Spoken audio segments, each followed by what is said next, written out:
हे नागरिक खरोखरच त्रस्त आहेत। सर्वात महत्त्वाचा सण गणेशोत्सव आता जवळ येतोय।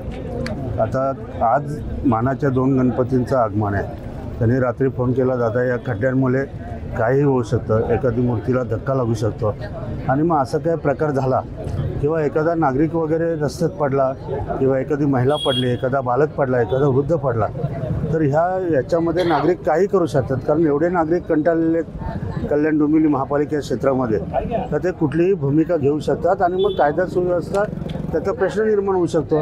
याची पूर्णपणे जबाबदारी आयुक्तांवरती आहे। त्यांनी ज्या वेळेस 7 दिवस पाऊस पडला नव्हता तेव्हा ते खड्डे भरायला पाहिजे होते। त्यामुळे आता गणेशोत्सवापर्यंत खड्डे जर नाही भरले तर मग आम्ही बघू काय करायचं ते आमच्या पद्धतीने। देश विदेशातील प्रत्येक घडामोडींचे लाईव्ह अपडेट मिळवण्यासाठी आता साम टीव्हीच्या सर्व सोशल मीडिया प्लॅटफॉर्मला लाईक, फॉलो आणि सबस्क्राईब करा। तसंच सर्व नोटिफिकेशनसाठी बेल आयकॉन प्रेस करायला विसरू नका।